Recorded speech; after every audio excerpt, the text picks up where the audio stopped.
All right, everybody, welcome. This is Mr. Bear. We're going to talk about how to use elimination to solve linear systems of equations. All right, so looking here, first of all, let's remember what we did last class. Last class, we saw what a system of equations means, and we solved them by analyzing their graphs and looking for their intersection points. Some systems do not graph well. Systems such as equations that result in very complicated equations when put in slope-intercept form. So like things with a y-intercept of a decimal or a fraction.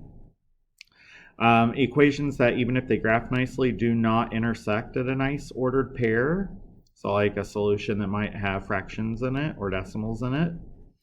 Or ones that can be solved more efficiently without having to make graphs. Okay, so sometimes we just want to be more efficient. We don't want to have to pull out a graph and graph things. So how do we do that? This page right here is going to take us to the steps. So you'll need to make sure you have all of these steps down. This is an important slide. In order to solve a system by elimination, we need to do a few things first. First thing we have to do is make sure that all of the variables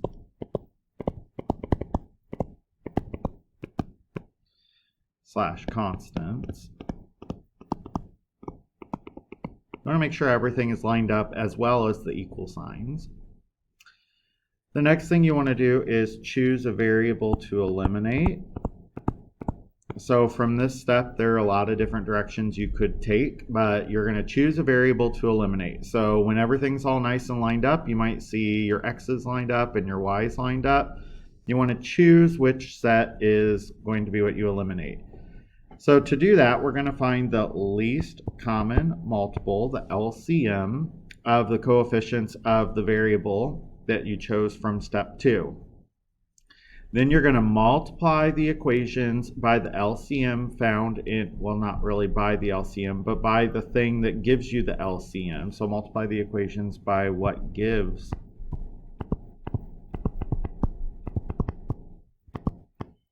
the LCM. I'll have to edit that slide. In step 3, making sure that one coefficient is positive and the other one is negative. Then what we're going to do is add the equations together. So we're going to add them together and solve for the remaining variable. Once you've done all of that, you're going to plug in your answer that you got from step 5 into either of the equations that you started with and find the other variable. Final answers are written as an ordered pair. Okay, so let's test these steps out and see what this looks like. Okay, all right. It seems like those steps are a lot, but let's see how it works. First thing I want to look for is to see if everything is all nice and lined up. So here I have my x's lined up, my y's lined up, my equal signs lined up, and my constants lined up. So everything looks good here. So what we're going to do now is we are going to go ahead and solve this. So I want to first choose a variable to eliminate. I'm looking at my x's and I'm looking at my y's. And the first thing that I want to look for when making this choice is, do I already have opposites? If I already have opposites, then that's good, because then I don't have to worry about the numbers that I multiply each equation by. In this case, both x's and y's are opposite signs, so now it comes down to which one eliminates easier. While looking here, I see that my x's already eliminate without having to do anything. So if I were y's, I would choose to eliminate the x's right now because I don't have to do anything. I don't have to worry about LCM or any of that. You could have chosen the y's. Notice this one is a -2, so you would want the top one to be a +2. But since I'm going to be as easy as possible on myself, I'm just going to go ahead and eliminate x's. So I'm going to eliminate the x's because they're already opposites. Okay. So to do that, we just add our equations. 8x plus -8x is 0x. Y plus -2y is -y. And -13 plus 10 is -3. Divide both sides by -1, and we get y equals +3. All right, after we know that y is 3, then what we're going to do is we are going to take that 3 and we're going to plug it into either one of these equations. It doesn't matter which one. I'm going to use the top one. And I'm going to do 8x plus 3, because 3 is my y. I'm going to solve this out. 8x equals negative 16. Divide both sides by 8, and I get x equals negative 2. So now I write my answers in order pair. Negative 2 is the x, 3 is the y. Bada bing, bada boom, that's how you do it. All right, that was the easiest level example. So let's try another example. On this one, you can see that the x's and the y's are all different, and also neither one have opposites. So we're going to have to make our choice. In this case, it really doesn't matter which one you choose. I'm just going to choose x to eliminate. All right, so to do that, I've got a positive 2 here. By the way, I chose x because I know it's going to be easy to multiply the top x by a negative 2. Negative 2 times x gives me negative 2x, and this is here a positive 2x. It's just a little bit easier to work with. All right, so first equation, I'm going to multiply everything in the equation by negative 2. So I'm going to have negative 2x minus 8y equals negative 44. Bottom equation, I don't have to touch because I already found the number that multiplies to the x to make them cancel out in the first equation. Okay, so now I have these, and so this is a lot like what we just had in the last problem, except for we had to do that extra step. But my x's now eliminate. Negative 8y plus 2y is negative 6y, and negative 44 plus negative 4 is negative 48. Divide both sides by negative 6, and we get y equals 8. Once I know that, I take that 8 and I replace one of our original equations, y, with that. I'm going to use the bottom equation this time. So we have 2x plus 2y, but that y is now 8, equals negative 4. So going ahead and simplifying here, just solving a basic equation here. If I'm going too fast, you can always pause the video and catch up. But now I have my solution as an ordered pair to write. So x is negative 10, y is positive 8. All right, so that's our solution to this system.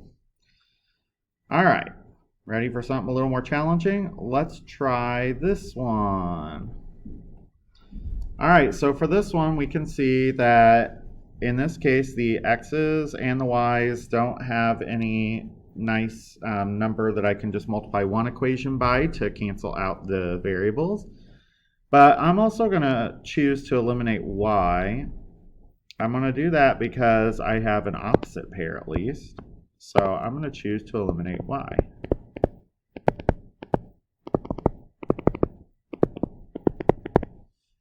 So to eliminate y, let's see, I find the LCM of negative 5 and 6.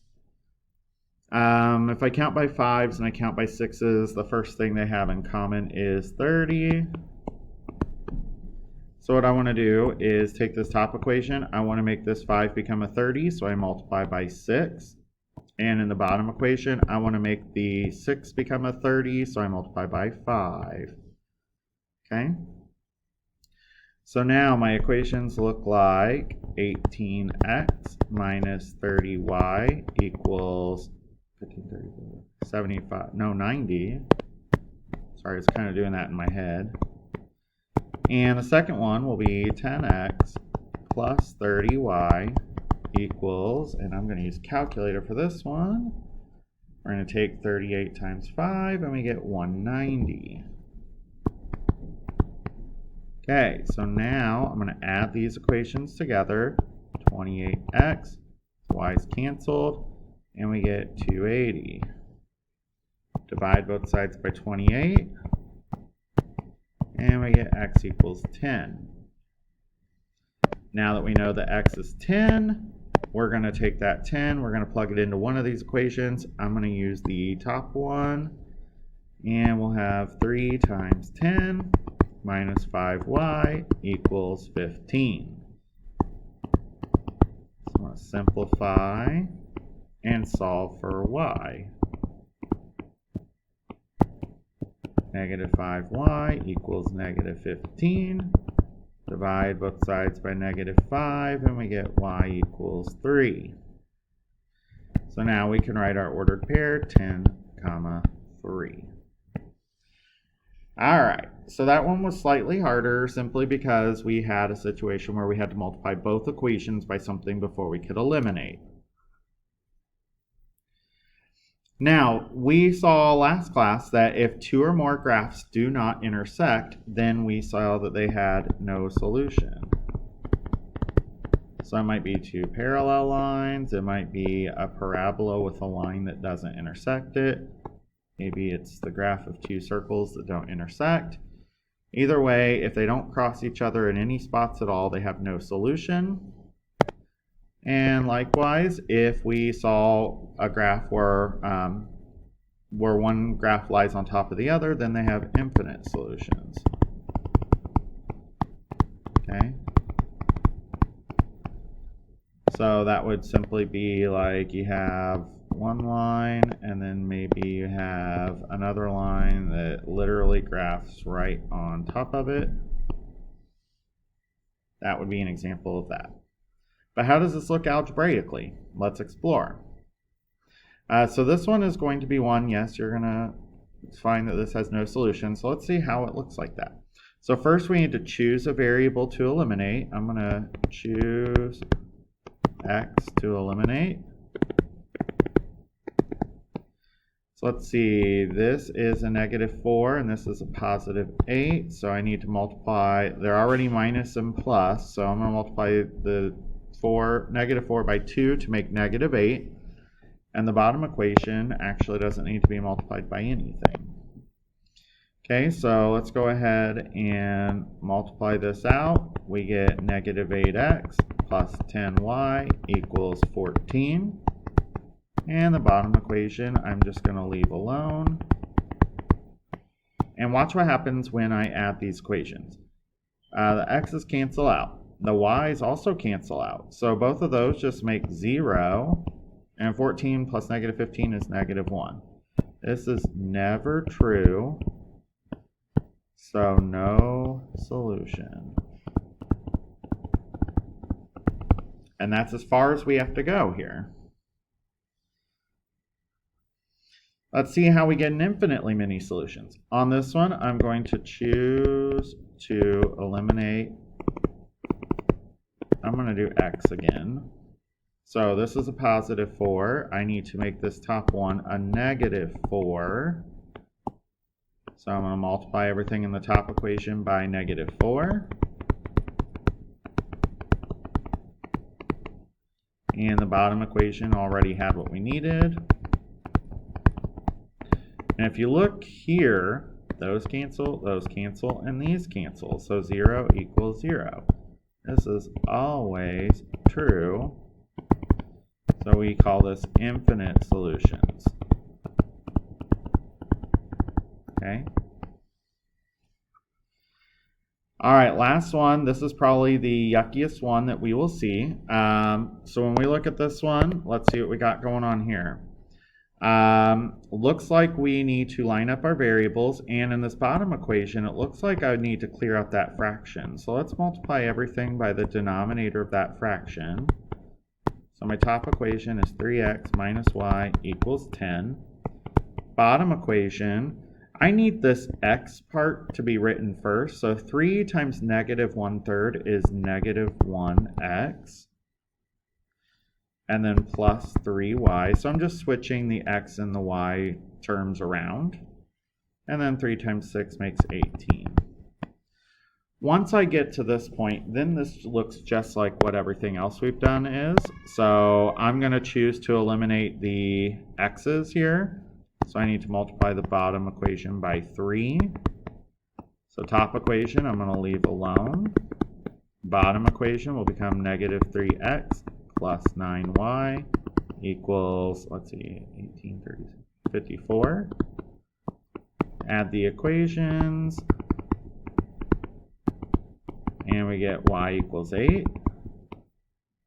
To get our x value, I would recommend, instead of using the equation, well, you know what, let's just use the equation that had the, let me pick a different color, that didn't have the fractions. So we have 3x minus y, which is 8, equals 10. Add 8 to both sides, we get 3x equals 18. So we get x equals 6. So our solution is 6, 8. All right, that should do it.